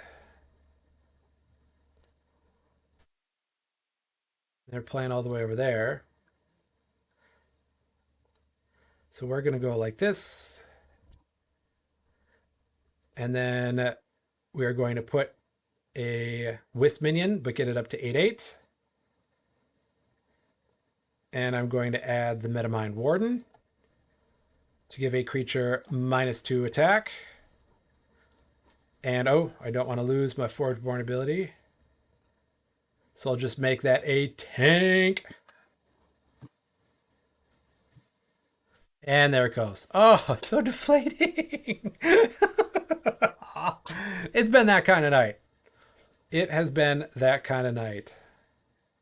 Oh. Well, I can at least do a Metamind Warden Grand Archivist combo here.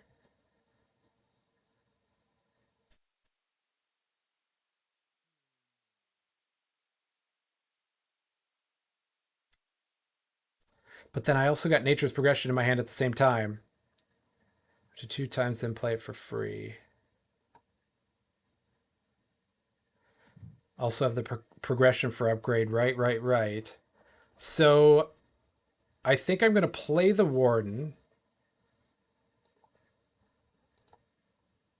So we're going to go like this. And then I'm going to play the Warden.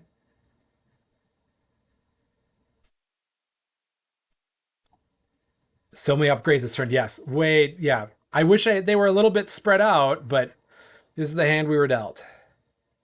Upgrade a creature in your hand up to 2 times, then play it for free. So now I'll upgrade the Archivist and then play it for free.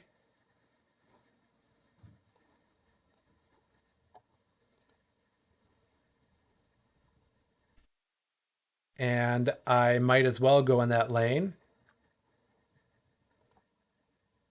Ready the Warden.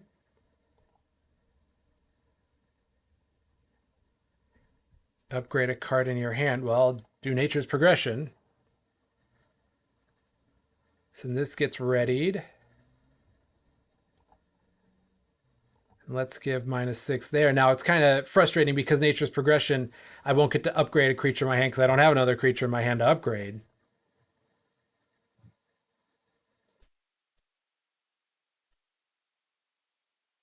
But I can play that for free.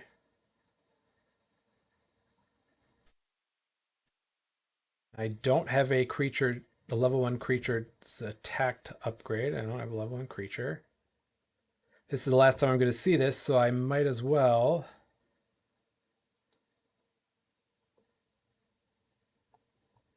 And then go this here. Usually the first round of the campaign isn't quite supposed to be this exciting.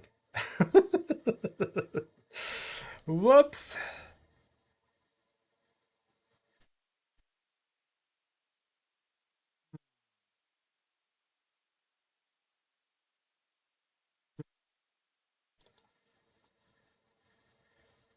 There.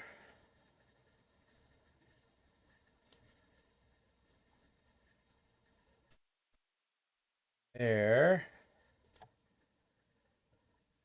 All right. Kick that down a little bit. And we'll do the silver arc there and still give it right here so that I win that trade.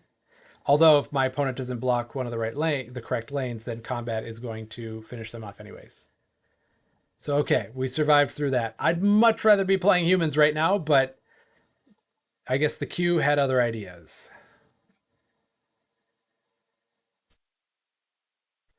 All right. When you play a spell, deal 3 damage to the enemy player. I'm not playing a whole lot of spells. Your beasts have mobility 2. When you replace a creature, one of your creatures gets +3/+3. I hopefully am doing some creature replacement.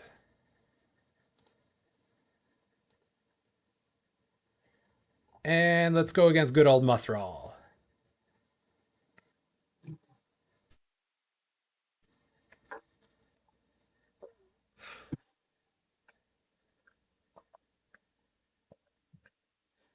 Just got by the skin of my teeth.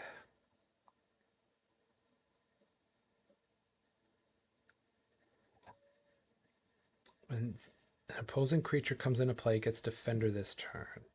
So I'm going to start with Fertile Ground.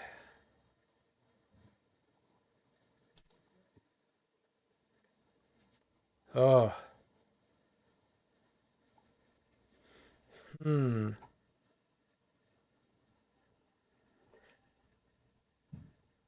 I like where the Wild Man can take me in the end. Like the higher levels of that one are definitely going to be very important. So I'll take a hit this time if it gives me the opportunity to then have a higher level of that later on.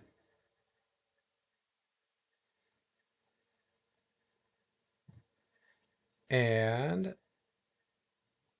let's go there, give a little minus attack. And then they just destroyed anyways. Great.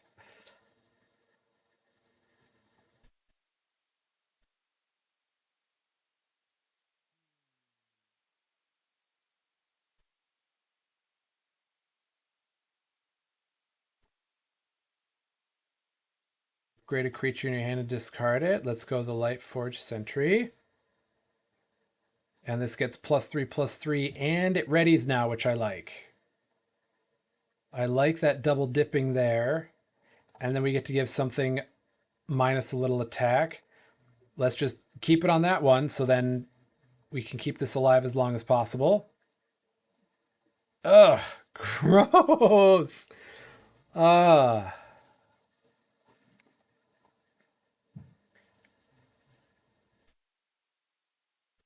And a Shambler now?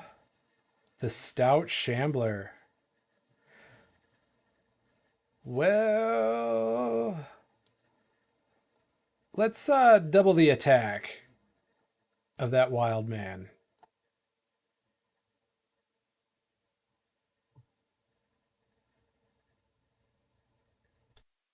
And let's kick that down to nothing. And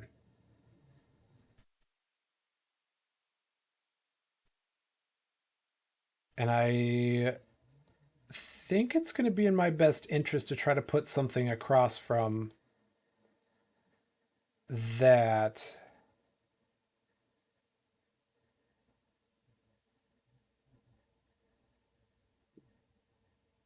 Oof.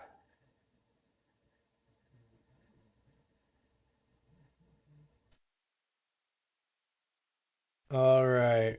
Well, as much as the wild man would be nice now, I need to start preventing damage from coming in. So I think I have to go a second Metamine Warden.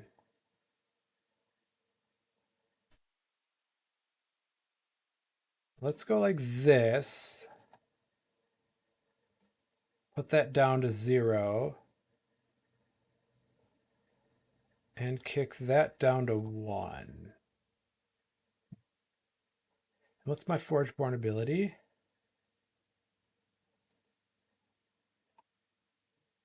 Yep, Zombifying Revenant.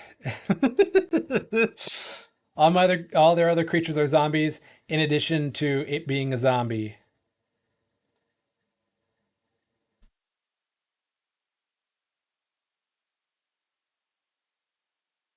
Oh, zombies on zombies on zombies.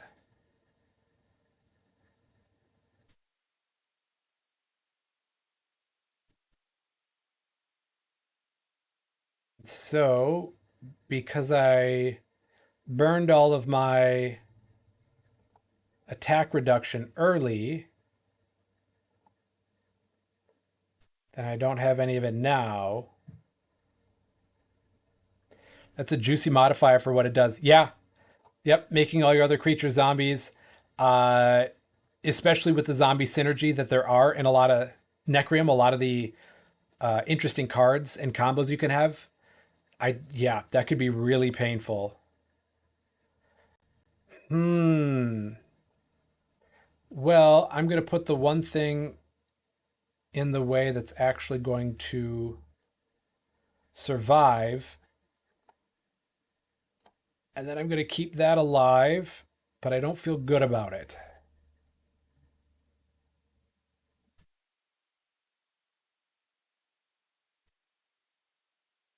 Yeah, this is not going so hot either.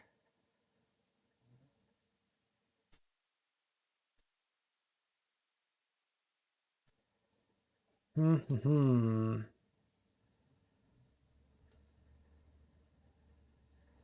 Well, I do like that. But let's see if we can. So I've got the Fertile Ground, level 2, which I can then play at level 1 creature, which I'm probably going to do with my Guard Archivist. So then I can be readying this and then get a second proc off on it. But I need to figure out what my first play is going to be. And that might be Lightforge Sentry. Because I can get the minion over there.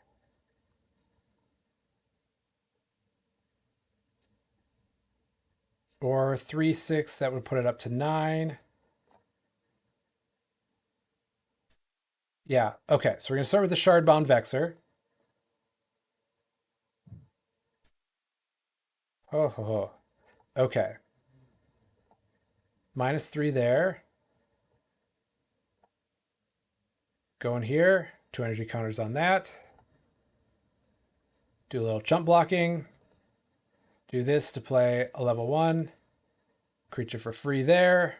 I get 4 armor, which would help with some of the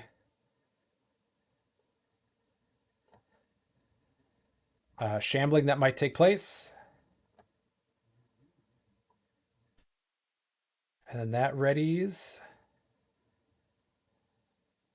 And I think...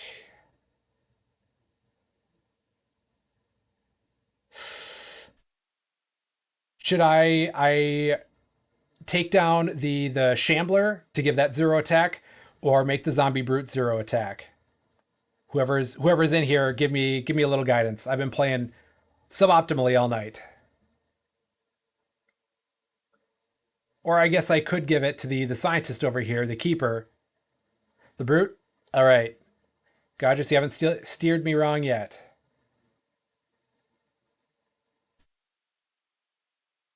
What about the keeper, Carl Testa? Yeah, I thought about that too at the last second. Because that could be proccing with the Shambler. Holy Toledo. That could be bad. Okay. So I can be playing there, doubling a level 1 or 2 creature's attack.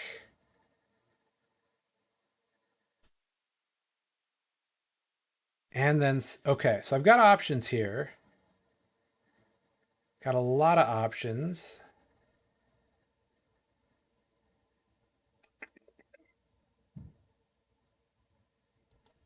Let's go like this to play creature there.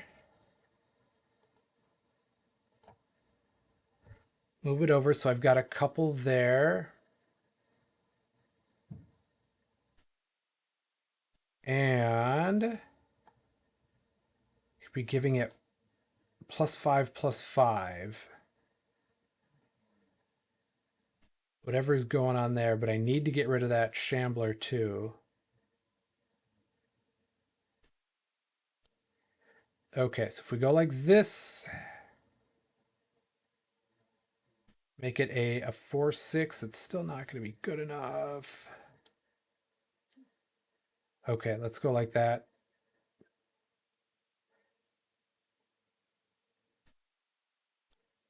And we're going to see what my opponent does here. Oh. And they replace their Shambler. They were in an excellent position. Okay, so I've been gifted that. 8765.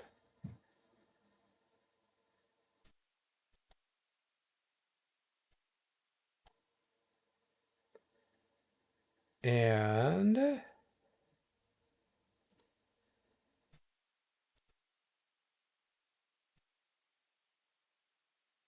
doubling its attack.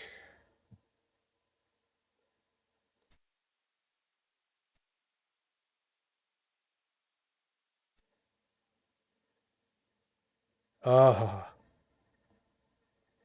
AI Big Brain. Yeah. And they're still beating me. So I don't feel too great about that.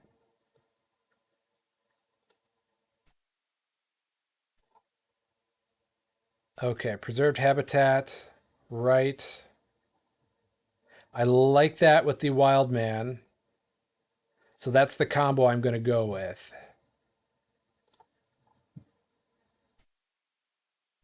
Yeah, they do love that second lane from the right. Oh, man. Oh, man. Gonna drop a little something down there. And I can give one of my creatures a lot of attack.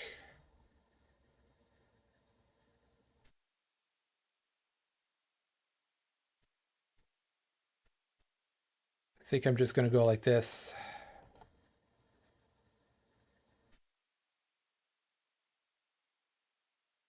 Oh, that's right. Replacing, I get to give a creature +3/+3. I just haven't been replacing at all this campaign run. Oh, okay. Well, now I've got that where I can be giving a creature +4 or +4 attack. Yeah, that is one of the benefits of this AI. Excuse me, is that occasionally it might make a mistake.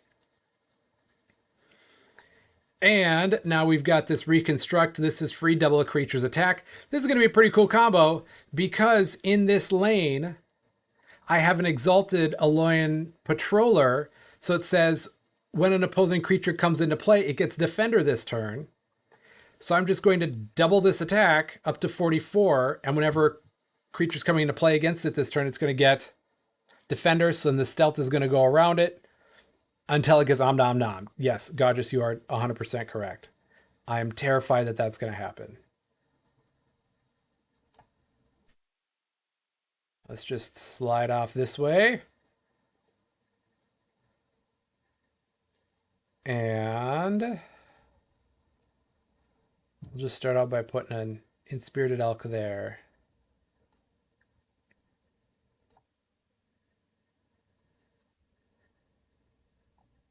Well, if they end up destroying this Revenant, it could deal 4 damage.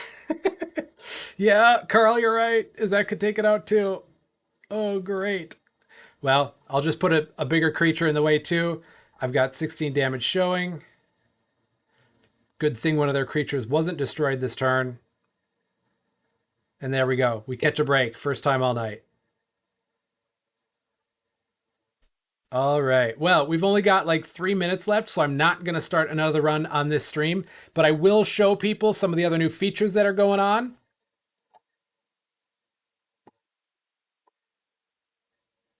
So if we cancel, because we couldn't find an opponent, one in spectacularly mediocre fashion. So the other day I came up with the article of June updates. You can click on that, and that will highlight all of the changes that I'm going to show now. In the shop, you can click on this, and now you're buying sealed product from our store. That you can click on this last winter faction deck, so you can get a single faction deck for $5.99. You buy that, it gets, it pops up and it shows you what you purchased. One-time bundle of $6.99 for an entire booster of Alpha set. That's a really good deal. We have last winter sealed booster packs for $19.99, which is less than if you're buying a physical one. And then we've got this Phantom deck that it says you get 4 free Phantom decks from the last winter to try out. They can be played as normal, but are going to disappear from your account on July 1st. And it's free. 100% free. The only catch is the decks disappear. I know that a lot of people who have tried this out already have asked, hey, can I buy these decks? And the answer is no. The way that it's been programmed is that those decks are all just going to disappear. So if you wanted to try out set 3, if you are unsure of if you'd want to be doing sealed events or things like that, that you think, oh, I don't know any of the set 3 cards, I'm going to get just destroyed. Try this. Try this. And then you get 4 half decks, you get to try it out and see where the things you like from the set. And there is every deck in this game is unique. It's algorithmically generated. But if you, while opening these, you find a couple of like pairings or things that you really like, they're not unique to that deck. So either looking on the Discord, reaching out to people in the community, or kind of buying some more boosters, you might still be able to find that combo you're looking for. So this is a great thing to try. It's a great opportunity for free to get a taste.